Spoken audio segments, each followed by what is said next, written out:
Finally Argentina বিশ্বকাপের জন্য তাদের ২৬ জনের ফাইনাল স্কোয়াড ঘোষণা করেছেন এবং এই স্কোয়াড ঘোষণা করার সাথে সাথে আমরা একটা জিনিস ক্লিয়ার হয়ে গিয়েছে লিওনেল স্কালোনির ভিশনটাকে এবং তিনি আসলে কাদেরকে জায়গা দিয়েছেন এই ২৬ জনের ভিতরে।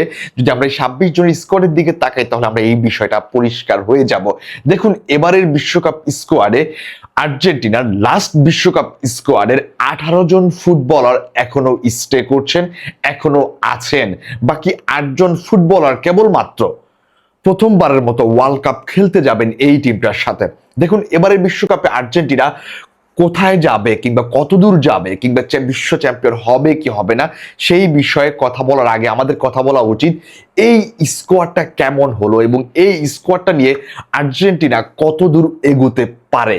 সুতরাং প্রথমে যদি আমি আপনাকে বলি যে এবারের বিশ্বকাপ স্কোয়াডে 8 জন ফুটবলার প্রথমবারের মতো খেলতে যাচ্ছেন। এখন অনেকেই বলতে পারেন যে এই 8 জন ফুটবলারকে কেন নেওয়া হলো, কিংবা আপনার পছন্দের ফুটবলার হয়তো এই 8 জনের ভিতর নেই যাদেরকে আপনি চেয়েছেন, কিংবা পুরো টিমে এই 26 জনের ভিতরে আপনার পছন্দের ফুটবলার বাদ পড়েছেন।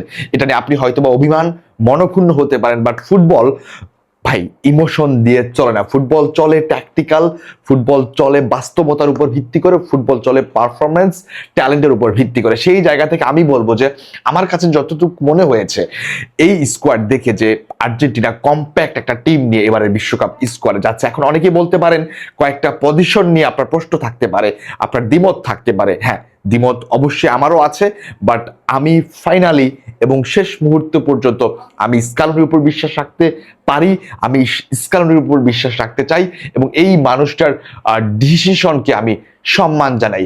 দেখুন, প্রথমত আপনাদের সবচাইতে বড় যে সমস্যার জায়গাটা কিংবা আপনারা যে জায়গাটা নিয়ে প্রশ্ন তুলতে পারেন সেটা হচ্ছে আর্জেন্টিনার ব্যাক লাইনে যে প্লেয়ারটাকে আমরা সবাই চেয়েছিলাম মার্কো সেনসি, তাকে কেন নেওয়া হলো না। এই জিনিসটা নিয়ে অনেকের প্রশ্ন থাকতে পারে। দেখুন, প্রথমত যে কথাটা আমি বলতে চাই, মার্কো সেনসি কিন্তু এই জায়গায় আসলে ওতামেন্ডির সাথে ফাইট করতেছিল, বা ওতামেন্ডি কিন্তু হচ্ছে এক্সপিরিয়েন্সের যে জায়গাটা সেই জায়গাটা থেকে তিনি উইন করে গিয়েছেন এবং সেই জন্য কিন্তু তিনি মূলত ওয়ার্ল্ড কাপের স্কোয়াডে ঢুকে গিয়েছেন।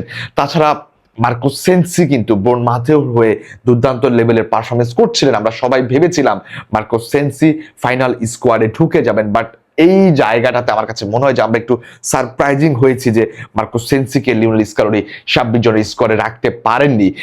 যদি ওতামেন্ডি না থাকতো তাহলে হয়তো আমরা এতটা মানে টেনশন করতাম না বা এতটা কথা বলতাম না যতটা না বলছি সেনসি না থাকাতে।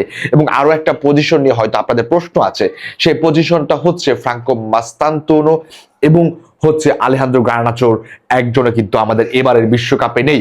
সুতরাং আমি আবারও বলে রাখছি, ফ্রাঙ্কো মাস্তান্তোনো এবং আলেহান্দ্রো গার্নাচো কিন্তু তাদের ফর্মের জন্য, রিসেন্ট পারফরমেন্সের জন্য এই দল থেকে বাদ পড়েছেন। এরপর যদি আমি আরো একটা প্লেয়ারের কথা বলি, যে প্লেয়ারটাকে সবাই চেয়েছিলেন এবারে বিশ্বকাপে অন্তত সে খেলুক, সেই প্লেয়ারটার নাম হচ্ছে বুয়েন্দিয়া, ইমিলিয়ানো বুয়েন্দিয়া। জানেন আপনারা এই মুহূর্তে তিনি হচ্ছে অ্যাস্টন ভিলার হয়ে খেলছেন এবং অ্যাস্টন ভিলাতে দুর্দান্ত লেভেলের পারফরমেন্স করে গিয়েছেন। লাস্ট ম্যাচেও তার হচ্ছে ইউরোপা লিগের ফাইনালে দুর্দান্ত গোল ছিল। এরপরেও লিওনেল স্কালোনি কিন্তু তাকে কল করেননি একটা প্রবলেমের জন্য। সেই প্রবলেমটা হচ্ছে নাম্বার 10। আপনারা জানেন এই মুহূর্তে আর্জেন্টিনার টিমে প্রচুর পরিমাণ নাম্বার 10 আছেন। সুতরাং ফ্রাঙ্কো মাস্তান্তোনোর কথা যদি আমি বলি, তারপর হচ্ছে আমি মাতিয়াস সোলের কথা যদি আমি বলি, এই হচ্ছে আমাদের কি বলে বুয়েন্দিয়ার কথা যদি আমি বলি, এই যে এত নাম্বার 10 আসলে এই মুহূর্তে লিওনেল স্কালোনি ট্যাকটিক্সের সাথে যায় না। সুতরাং লিওনেল স্কালোনি ট্যাকটিক্সের সাথে এখন যে নাম্বার 10 গুলো আছেন, স্পেশালি যদি আমি বলি থিয়াগো আলমাদা, নিকো পাজ এবং হচ্ছে লিওনেল মেসি, এই 3 জন এনাফ এই টিমটার জন্য নাম্বার 10 এর যে রোল প্লে আছে সেটা করার জন্য। সুতরাং আশা করছি আপনাদের কাছে মোটামুটি হলেও এই টিমটা, এই 26 জনের স্কোয়াডটা ভালো লেগেছে।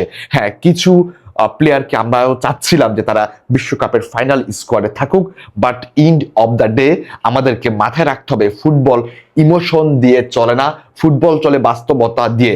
এবং যে মানুষটা লিওনেল স্কালোনি আমাদেরকে 36 বছর পর বিশ্বকাপের স্বপ্ন দেখিয়েছিল, সেই মানুষটার উপর আমরা কেন এতটুকু বিশ্বাস রাখতে পারি না? সুতরাং লিওনেল স্কালোনির ডিসিশনকে আমরা অবশ্যই রেসপেক্ট করি, সম্মান জানাই এবং আশা করছি আর্জেন্টিনা এই 26 জন নিয়ে, এই স্কোয়াড নিয়ে এবারের বিশ্বকাপেও ভালো কিছু করবে সেই প্রত্যাশা রেখে, সেই শুভকামনা জানিয়ে শেষ করছি আজকের মতো। সবাইকে অসংখ্য ধন্যবাদ। আল্লাহ হাফেজ। আসসালামু আলাইকুম।